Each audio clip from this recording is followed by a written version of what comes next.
Quand le rapprochement entre Cuba et les États-Unis passe par le Vatican, les coulisses d'une négociation ce soir dans Europe Nuit, nous avons décidé de vous parler du rôle du pape François dans ce réchauffement diplomatique assez inattendu. Bonsoir Caroline Pigozzi. Bonsoir. Journaliste, grand reporter à Paris Match, spécialiste du Vatican, qu'on retrouve tous les dimanches matins sur l'antenne d'Europe 1. On n'exagère vraiment pas quand on dit que le pape François a joué un rôle clé dans ces négociations. Je crois que le mot-clé étant trop, je pense qu'il y a Un rôle tout court alors. un rôle tout court, sûrement. Le Vatican a sa part dans cette affaire. Le Vatican a des nonces, c'est-à-dire des ambassadeurs de par le monde dans 175 pays, c'est pas rien. C'est une église très informée, assez silencieuse, parce que la diplomatie vaticane ne fait pas de bruit, mais c'est des gens informés aux frontières, partout, qui sont dans tous les coins du monde. Et le pape, par ailleurs, c'est une partie du monde qu'il connaît bien. C'est sa culture, on pourrait dire. Le Saint-Siège, tout à l'heure, a indiqué dans un communiqué que François avait d'abord écrit aux deux présidents. C'est parfois aussi simple que ça. On prend son stylo, son téléphone, on passe un coup de fil. Parfois, ça part de là aussi. Ça dépend quel a été le travail en amont. Je pense que depuis la visite de Jean-Paul II, moi j'étais avec Jean-Paul II, j'étais dans son avion quand il est allé à Cuba. C'était un événement incroyable parce qu'il est arrivé à Cuba.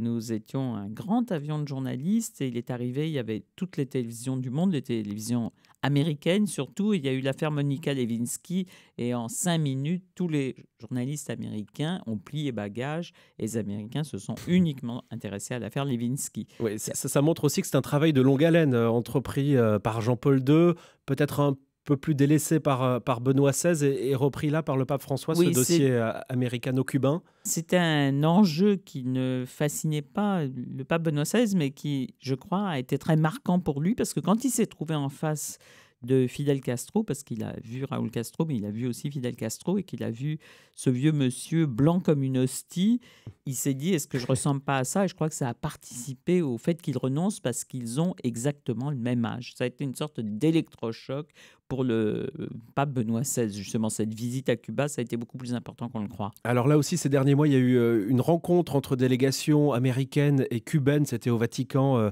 au début du mois d'octobre. Tout ça, c'est de nature à redonner un petit peu de poids diplomatique au Vatican, chose dont il avait peut-être un peu besoin en ce moment. Vous savez, la diplomatie du Vatican est une diplomatie de fourmis. On avance très doucement, C'est très un travail de moine silencieusement. copiste un peu. Oui, absolument. Et puis, on a le temps devant soi. Il y a une phrase au Vatican, on dit « le temps est galant homme ». Alors, on ne regarde pas sa montre et on essaye d'avancer. Et puis, après tout, ça peut durer un siècle, ça peut durer 2 siècles. Ça fait 20 ans que c'est comme ça.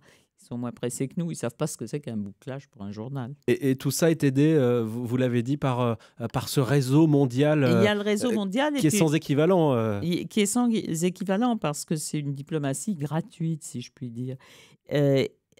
Et son désir, c'est la paix. Son désir, vous voyez, c'est pas, il n'y a pas de but économique, il n'y a pas de but financier. Mais je crois qu'il y a une chose qu'on ne souligne pas dans cette affaire, c'est qu'après tout, tous les grands leaders d'Amérique latine, ou presque, dont les frères Castro, ont été élevés chez les jésuites. Ce pape, il est jésuite aussi. Alors peut-être qu'il trouve les mots plus facilement.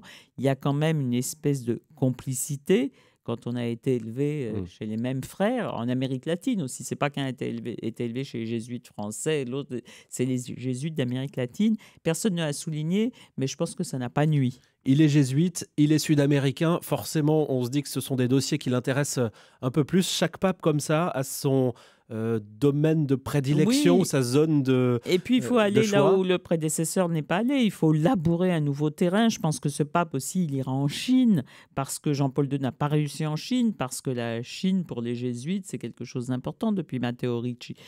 Et bon, là, il est allé, c'est une première. Les papes, ils aiment inaugurer. Il faut toujours être le premier à faire quelque chose. Peut-être aussi que les chefs d'État se sentent un petit peu plus rassérénés ou caressés dans le sens du poil quand quelqu'un s'exprime dans leur langue maternelle, par exemple. On imagine un coup de fil entre Raúl Castro et le pape François. Oui, et puis ils sont dans le social quand même. Évidemment, ils n'ont pas tout à fait la même notion des droits de l'homme, de la liberté. Ça, ils ne sont pas tout à fait sur la même longueur d'onde. Mais un pape, c'est mettre en exergue les bonnes choses et comme ça avoir un peu plus une mémoire plus sélective, je crois, que les diplomates de la vie civile.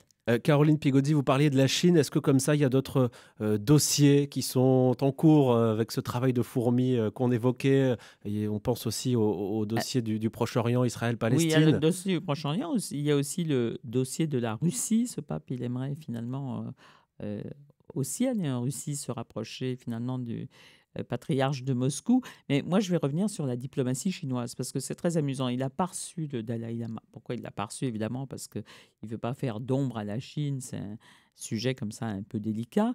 Et puis, au fond, il y a une chose qu'on ne dira pas, mais le Dalai Lama, et quand il vient dans un pays, comme il n'a pas beaucoup d'argent, comme il n'a pas l'État du Vatican derrière lui, un autre État, quand on va à ces manifestations, c'est payant. Et ça, c'est une chose, vous imaginez, payer pour entrer, c'est pas une église, c'est une philosophie, la philosophie bouddhiste, mais enfin quand même, il faut payer. Ça dérange beaucoup le Vatican. Pour revenir une seconde sur ce dossier Cuba-États-Unis, on a dit ces dernières heures que pour Barack Obama, c'était une manière de laisser une empreinte dans son mandat, lui qui n'est pas amené à se représenter. Est-ce que c'est un peu la même chose parfois pour le souverain pontife qui se dit c'est quelque chose dont on se souviendra, c'est quelque chose que j'aurais fait et qui restera? Je crois qu'en ce moment, il n'est pas dans cette logique-là. C'est le chef d'État, parce que c'est aussi un chef d'État, il ne faut pas l'oublier, le plus courtisé au monde. Je crois qu'il n'y a pas un homme politique, un chef d'État, qui n'ait pas envie d'avoir sa photo avec lui sur son piano, dans son bureau. Il y a 2 jours, je ne dirais pas qui, parce que c'est plus gentil pour lui, je dînais avec un homme politique français qui m'a tout de suite dit, j'ai été le premier homme politique à être reçu, l'homme politique français à être reçu par le pape. Vous savez, c'est comme les prises de drogue, c'est toujours la plus grosse. Ouais. Chacun veut sa photo, chacun veut Oui. son portrait, sa poignée de main et son entretien privé si possible. Pas privé, C'est- ça, le pape est très talentueux. C'est l'audience générale du mercredi matin avec un photographe particulièrement doué pour prendre des vues avec un grand angle. On a l'impression que le pape est tout seul face à son interlocuteur. En réalité, il y a des milliers de gens sur la place Saint-Pierre parce que c'est l'audience générale du mercredi qui a un succès fou depuis l'élection du pape François. Ça dit quoi justement de sa personnalité qui est très différente de celle de ses prédécesseurs? Ça s'exprime aussi dans la vision que les gens ont de lui aujourd'hui avec cette espèce de Il a quasiment pop star. Ce pape a une spontanéité, il est souriant, il est capable d'être très souriant, il passe du sourire à la mauvaise humeur, il est imprévisible, il a fêté son anniversaire hier avec qui? Avec des SDF qui sont place Saint-Pierre, il a fait installer des douches pour les SDF place Saint-Pierre, il ne fait pas juste que des invités, il suit après ça derrière les dossiers, c'est un pacte pragmatique et là j'en reviens au caractère jésuite, on a les pieds sur terre, en plus il est d'origine piémontaise, les pieds dans les montagnes, les pieds sur terre. Et pour aller plus loin dans la personnalité du pape François, je renvoie à votre dernier livre, Ainsi fait-il. C'est paru aux éditions Plon. Vous l'avez écrit avec Henri Madelin. Merci beaucoup. Un jésuite, Un justement. jésuite, merci d'être passé nous voir ce soir, Caroline Pigozzi. Merci. À bientôt. Hop.